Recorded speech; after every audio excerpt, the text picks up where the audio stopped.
The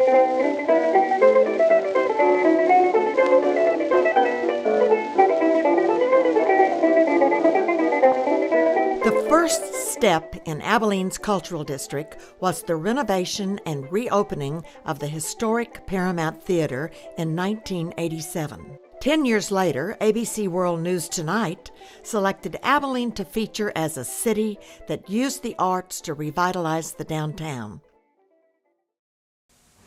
The National Endowment for the Arts is making news again. This week, the endowment will release a study which finds that many Americans fail to recognize the direct relevance of art to their lives.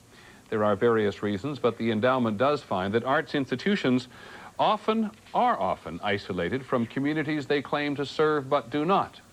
It needn't be that way, of course. ABC's Beth Nissen reports tonight from Abilene, Texas. 10 years ago, almost every building in downtown Abilene looked like this. Their solution?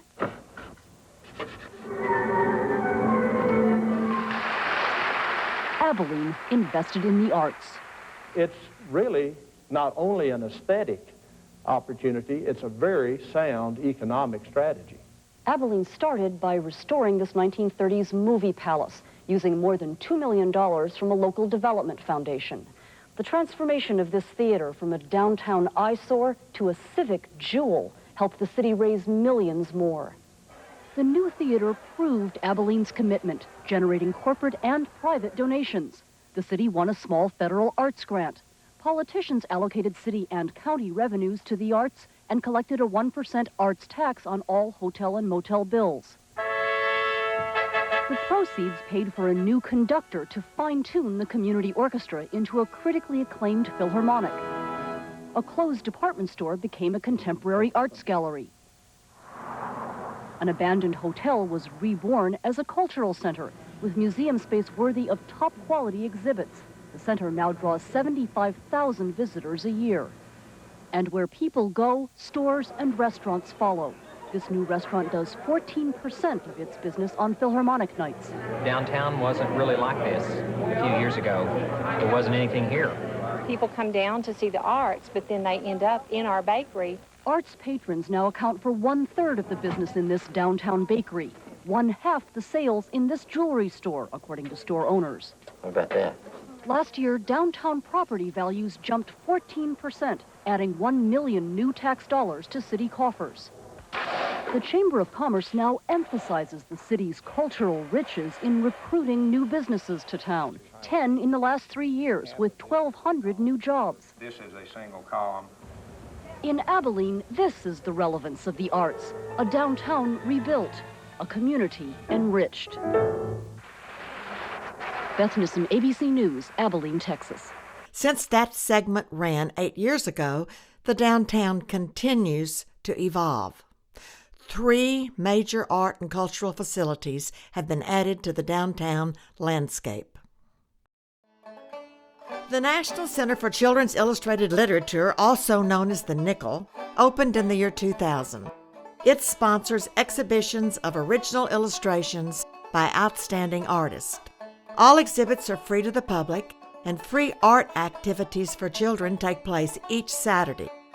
Each year, 3 illustrators are invited to exhibit their work at the facility, which is located at North First and Cedar.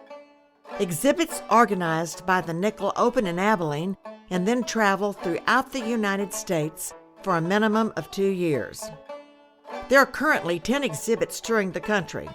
In fact, our exhibits have traveled to 40 cities in 24 states. The Elks Building opened in 2002 and houses several art organizations, including the Abilene Performing Arts Company. This arts group, also known as APAC, provides children's classes in drama, dance, and musical theater. Classes are offered to anyone ages 3 through 20. Recently, APAC hosted camps attended by children from the Boys and Girls Club. Frontier Texas is our newest venture. In the same way that Texas' early frontier forts established a protective gateway at the edge of Western civilization, Frontier Texas establishes itself as a welcoming gateway to downtown Abilene. The project functions both as the trailhead for Abilene and the Texas Forts Trail, and as a destination in itself.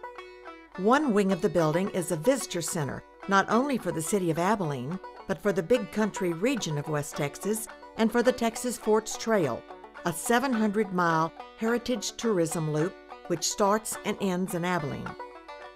The larger part of the building is an audio-visual and interactive center. The stories of cowboys and longhorns, soldiers and forts, Indians and buffalo trade all come to life as the visitor is whisked back to the frontier. The Frontier Texas Experience is an exciting and historic look at the frontier from 1780 to 1880. Additional artist studio space is currently underway just across the street from the Center for Contemporary Arts. Local sculptor Nick Noblique is creating studio and gallery space he plans to open in April. Successful retail businesses that opened in the last 7 years include Jordan Taylor, a furniture gift shop, which occupies a 38,000 square foot building. Initially housed in several street front shops, they quickly outgrew that space and are now thriving in their beautifully renovated 3-story landmark building. Relics, an import shop for furniture and gifts, opened in 2000, directly across the street from Candy's Favelitas, which is located in an old railroad building on the right-of-way. In April last year, renovation was completed on the Wooten Hotel, Abilene's tallest downtown building. These beautiful apartments are fully occupied, adding much to the life of downtown after 5. Alley Cats, an Abilene coffee company, opened to serve these residents and others working in the area. The Arrangement is a gift shop and catering facilities also available for parties and meetings. It is located in the TNP renovated freight warehouse. Texas Star Bookstore is located next to the Paramount Theater.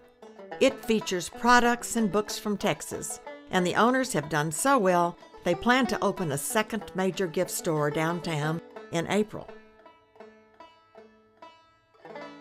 The most recent addition to downtown is the Abilene Independent School District. School officials consolidated all administration activities under one roof, and after months of renovation, they have moved into their new facility. In the past 5 years, the Downtown Tax Increment District has seen property values increase by 14%. As Peter Jennings concluded, in Abilene, this is the relevance of the arts, a downtown rebuilt, a community enriched.